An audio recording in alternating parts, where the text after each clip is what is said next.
Sa unang pagbisita namin dito, lubos mo akong pinahanga. Canaan West, Rizal, Nueva Ecija at 10 ng mga residente na nakatira dito.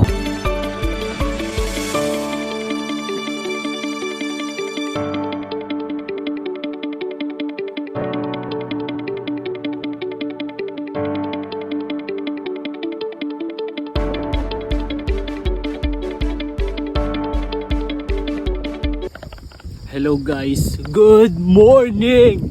Yeah, good morning. Ayan, maaga. Napakaaga naming nakarating dito sa...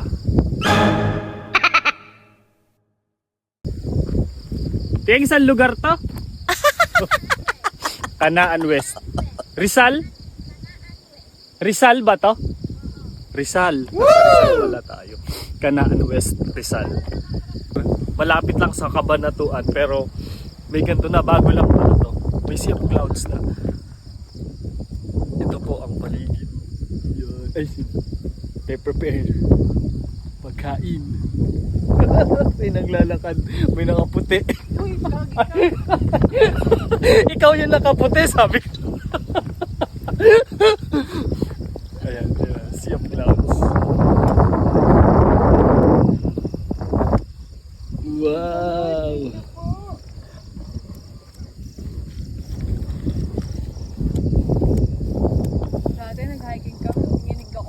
O right o left, up and down. Welcome to Canaan West, Rizal, Nueva Ecija. Saktong 6 AM nang makarating kami dito sa Rizal, Canaan West, Nueva Ecija. Totoo nga ang balita, mga tropa. Napakaganda dito.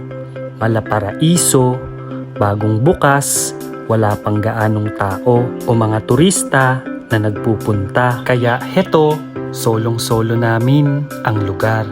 Magtumbling ka, sumayaw, walang babawal sa'yo kahit kumanta ka pa ng malakas. Live without you, nothing gonna change my love for you. O diba? Sabi ko sa'yo eh. Nagluluto na nga si Ate Yeng at si Chong. Solid dito, mga tropa. Magdala ka lang ng pwedeng lutuin, kasabay ng malakas na hangin. Sigurado ako, mga 2 oras na, hindi pa rin kayo nakakaluto. Chawat lang, makakaluto naman. Kaso lang, medyo challenging, gawa ng malakas ang hangin. At heto, inihaw na hotdog pa lang, grabe, instagramable na ang background mo. At ang mga dalhin mo ay yung mabibilis lutuin at yung mga cute size lang din na ihawan gaya nito.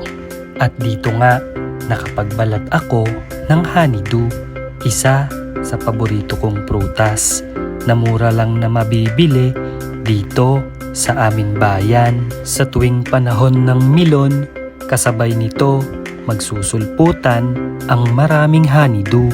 Kaya mura mo lang siya na mabibili. Grabe talaga, saktong-sakto ang pagpunta namin dito. Nagpakita kasi ang sea of clouds. Kaya heto, sinabayan ko na ng kaping lumamig agad at pandesal na putok. Laban na! Punta na tayo dito. Wala pang extra speed. Take 2. Laban na! Hanggat wala pang entrance fee, magsipunta na kayo. Hanggang bakasyon ngayon, sumugod na kayo dito. Ba't ibang uri ng ibon ang makikita natin dito? At pinangungunahan nga yan.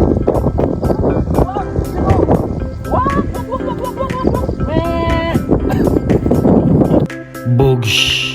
Ang ganda mo, Pilipinas. Ang ganda mo at ang saya dito sa West Canaan, Rizal, Nueva Ecija. Hayan, bago pa man magbukang liwayway, nakaluto na kami ng aming mga kakainin. Mainit na noodles, piniritong pusit, hotdog at kaunting prutas. Ito ang pinagsalu-saluhan namin. Pahinga muna saglit, hanap ng bundok at damhin ang ganda ng kalikasan. At sa mga oras na ito, habang kami ay nagpapahinga, pagkatapos kumain, nakakita ako ng bulaklak ng isang damo na nagpaalala sa aming childhood. Ito yung may parang patulis sa dulo at ginagamit naming laruan pang target lock. Marahil sa mga oras at araw na ito, hindi ito kilala ng mga bata. Sa mga ganitong bagay, masaya na kami. Kahit masakit talaga sa balat, masaya pa rin. Hayan, nagtargitan na kami at nagalit na dyan si Ate Yeng. Kasi naman, si Chong sa kanya gumante kahit ako ang tumarget sa kanya.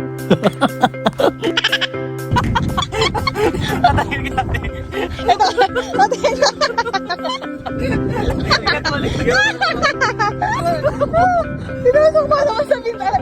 Susuntokin na kita dyan, napipiko na ako. Pero, ano ba?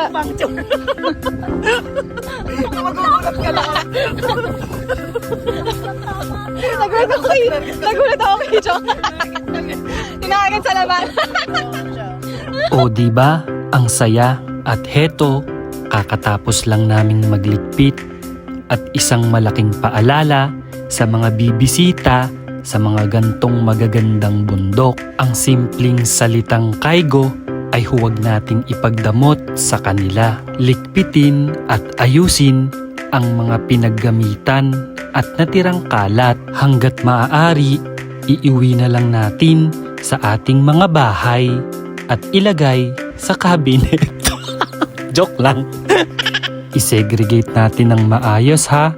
Hindi yan mahirap gawin. Basic na basic sa ating lahat yan. At bago namin lisanin ang magandang paraiso na ito, isang 360 muna dyan.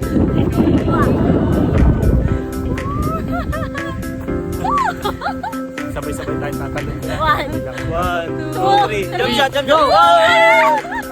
Heto, mga tropa, habang palabas na kami, aming nakita ang mga residente dito.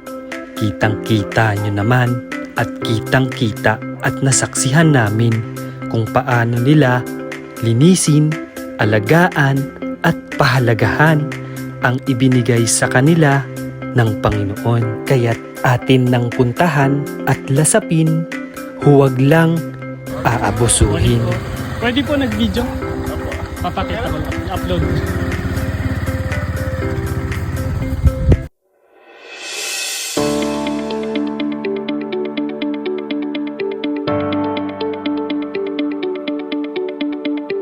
Sa unang pagbisita namin dito, lubos mo akong pinahanga. Canaan West, Rizal, Nueva Ecija at 10 ng mga residente na nakatira dito.